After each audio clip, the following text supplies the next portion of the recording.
Selamat pagi Bapak Ibu dan saudara-saudaraku, salam sejahtera bagi kita sekalian. Senang sekali pada pagi ini kita sudah bangun dengan sehat, dengan damai sejahtera dari Tuhan yang mengasihi kita. Pagi ini saudara sekalian, kita akan membaca firman Tuhan sebelum kita beraktivitas, kiranya menjadi panduan bagi kita sekalian. Dalam 1 Raja-Raja pasal 9 ayat 10-14 demikian. Setelah lewat 20 tahun, selesailah Salomo mendirikan kedua rumah itu, yakni rumah Tuhan dan istana raja. Oleh karena Hiram, Raja Tirus telah membantu Salomo dengan kayu aras, kayu sanobar dan emas sebanyak yang dikehendakinya. Maka pada waktu itu Raja Salomo memberikan kepada Hiram 20 kota di negeri Galilea. Tetapi ketika Hiram datang dari Tirus untuk melihat-lihat kota-kota yang diberikan Salomo kepadanya itu, maka semuanya kurang menyenangkan hatinya.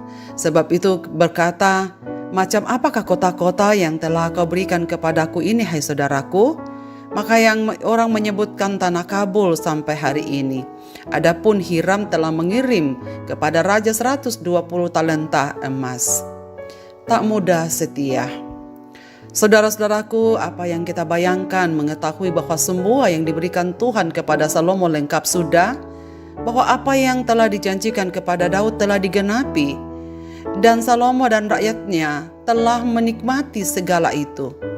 Tentu kita akan berpikir Salomo akan tetap hidup di hadapannya dan menyenangkan Tuhan. Namun apakah demikian? Ternyata teks yang kita baca pagi ini dalam pasal 9 adalah jawaban mengapa Tuhan menampakkan diri pada Salomo di saat puncak kejayaannya, puncak ketentramannya, dan puncak kemapanan dalam segala aspeknya. Ternyata Tuhan tahu bahwa ini potensi menjauhkan Salomo dari hati yang tetap melekat pada Tuhan atau pada semua perintah Tuhan.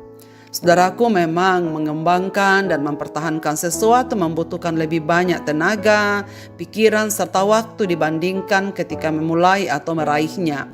Tantangan yang dihadapi juga tak kalah berat. Dalam masa kepemimpinan Salomo, membangun rumah Tuhan dan istana memang selesai dalam waktu yang cukup lama, yakni 20 tahun. Keberhasilan Salomo dalam hal ini juga dibarengi dengan keberhasilan menjaga relasi dengan bangsa-bangsa lain, dan termasuk keberhasilannya dalam pembuatan kapal-kapal. Dalam relasi dengan Tuhan, Salomo setia mempersembahkan korban bakaran dan korban keselamatan 3 kali dalam setahun. Ia pun tetap membakar korban api-apian. Akan tetapi ada beberapa hal yang kita perlu perhatikan. Salomo turut menghadiahkan 20 kota sebagai wujud apresiasi atas bantuan Raja Hiram bagi terlaksananya pembangunan rumah Tuhan dan istana raja. Namun pemberian kota-kota ini dilakukan tanpa seizin Allah. Salomo tidak berhak untuk memberikan tanah itu kepada Raja Hiram karena tanah itu bukan milik Salomo, melainkan milik Allah. Raja Hiram sendiri ternyata kurang menyukainya hadiah itu, seperti yang dikatakan di dalam ayat yang ke-12. Tetapi ketika Hiram datang dari Tirus untuk melihat kota-kota yang diberikan Salomo kepadanya itu, maka semuanya kurang menyenangkan hatinya. Sebab itu ia berkata, "Macam apakah kota-kota yang telah kau berikan kepadaku ini, hai saudaraku?" Saudara-saudaraku, dengan ini kita tahu bahwa pemberian Salomo kepada Raja Hiram sesungguhnya tidak menyenangkan Hiram. Nah, selain itu masih ada orang-orang Amori, orang Het, orang Feris, orang Hewi, orang Yebus di antara orang-orang Israel dalam ayat yang ke-20 pasal 9. Memperlihatkan bahwa Israel di bawah kepemimpinan Salomo mengabaikan sebagian firman Tuhan. Tetapi dari kota-kota bangsa itu diberikan Tuhan Allahmu kepadamu menjadi milik pusakamu. Hal ini dituliskan dalam Ulangan pasal 20 ayat 16-17. Janganlah kau biarkan hidup apapun yang bernapas, melainkan kau tumpas sama sekali, yakni orang Het, orang Amori, orang Kanaan, orang Feris, orang Hewi, dan orang Yebus, seperti yang diperintahkan kepadamu oleh Tuhan Allahmu, supaya mereka jangan mengajar kamu berbuat sesuai dengan segala yang kekejian yang dilakukan mereka bagi Allah mereka, sehingga kamu berbuat dosa kepada Tuhan Allahmu. Saudara sekalian, ayat ini menjadi pegangan orang Israel sebelumnya, bahwa suku-suku yang ada di negeri Kanaan itu memang harus ditumpas habis. Tapi ternyata kita temukan dalam pasal 9 ini, Salomo membiarkan mereka hidup untuk dijadikan sebagai pekerja rodi. Hal lain yang perlu dicatat adalah pembangunan rumah bagi istri Salomo, yang merupakan anak Firaun yang dijelaskan di dalam ayat yang ke-24 dalam pasal 9 ini. Mengapa istrinya tidak tinggal saja bersamanya? Saudara, alasannya kita lihat di dalam 2 Tawarikh pasal 8 ayat 11. Tidak boleh seorang istriku tinggal dalam istana Daud, kata Salomo. Karena tempat-tempat yang telah dimasuki tabut Tuhan adalah kudus. Ini memperlihatkan bahwa Salomo menjalankan perkawinan yang salah, menjalankan perkawinan yang tidak dikehendaki oleh Tuhan. Karena memang Tuhan menghendaki kaum Israel tidak menikah dengan bangsa-bangsa asing, apalagi menikah dengan yang berbeda keyakinan, dengan alasan supaya tidak mempengaruhi Salomo dan rakyatnya untuk tidak menyembah kepada Allah seutuhnya. Semua ini menjadi celah bagi Salomo untuk tidak taat pada seluruh perintah Tuhan. Saudara-saudaraku, pagi ini kita belajar bahwa mempertahankan iman agar selalu serasi dengan perbuatan memang tidak mudah. Bisa saja kita cukup puas karena di samping beberapa kelemahan, ada juga kelebihan-kelebihan yang kita miliki. Namun bukan itu yang Tuhan inginkan.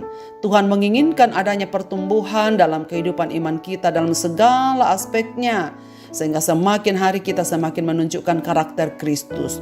Firman Tuhan ditaati bukan hanya sebagiannya, tetapi Tuhan meminta seutuhnya atau ketaatan sepenuhnya kepada seluruh hukum yang Tuhan sudah berikan kepada kita. Saudara-saudaraku, bagaimanakah aspek kehidupan kita? Adakah yang belum tunduk sepenuhnya pada kehendak Tuhan? Marilah kita berdoa. Bapa di sorga, Bapa di dalam nama Tuhan Yesus, kami bersyukur pada pagi ini telah mengawali hari ini bersama-sama merenungkan firman-Mu. Ya Tuhan, kami hanya menundukkan kepala kami di hadapan hadirat-Mu. Betapa mudahnya manusia tidak setia kepada Tuhan. Kami manusia memang yang tak sanggup setia dan memang tak mudah setia kepada-Mu. Dalam kerentanan kemanusiaan ini ya Tuhan, kami berdoa kepada-Mu pada pagi ini. Kuatkanlah kami untuk selalu taat kepada-Mu dalam segala aspek hidup kami. Dan kiranya Roh Kudus-Mu membuka hati kami, memberikan kami kepekaan untuk menilai diri kami yang seutuhnya. Apakah keseluruhan aspek ini telah berkenan kepada Tuhan, atau kami masih menyimpan beberapa hal dalam hidup kami yang sesungguhnya Tuhan tidak kehendaki. Kiranya Roh Kudus menolong kami supaya kami mampu membawa hidup kami dengan segala aspek hidupnya tunduk kepada Tuhan. Dan berilah kami kepekaan untuk mengenali hal-hal mana yang harus kami ubah dalam hidup kami, oleh karena menghalangi kami untuk taat sepenuhnya kepada Tuhan dan menerima segala berkat-berkat yang Tuhan sediakan bagi kami. Hamba-Mu berdoa untuk segenap pendengar renungan pagi ini dimanapun mereka berada. Biarlah mereka belajar untuk taat kepada Tuhan. Belajar dari kehidupan Salomo bahwa kami harus selalu waspada dan tidak memberi celah bagi apa yang Tuhan kehendaki kami tarik masuk di dalam kehidupan kami. Terima kasih ya Bapa di sorga. Berkati segenap pendengar renungan pagi ini, sahabat-sahabat yang masih tetap setia mendengarkan firman-Mu. Biarlah setiap pagi kami bersama-sama menggumuli firman-Mu, membacanya, merenungkannya, agar tetap menjadi panduan kami dalam menjalani kehidupan kami dari hari ke hari. Apapun masalah yang sedang dihadapi oleh umat-umat-Mu pada pagi ini, perkenanlah Engkau mengasihi mereka ya Tuhan. Peganglah tangan mereka, supaya mereka menemukan jalan keluar dari setiap permasalahan yang mereka hadapi, agar hati mereka tetap condong kepadamu dan berjalan bersamamu dalam sepanjang hidup mereka.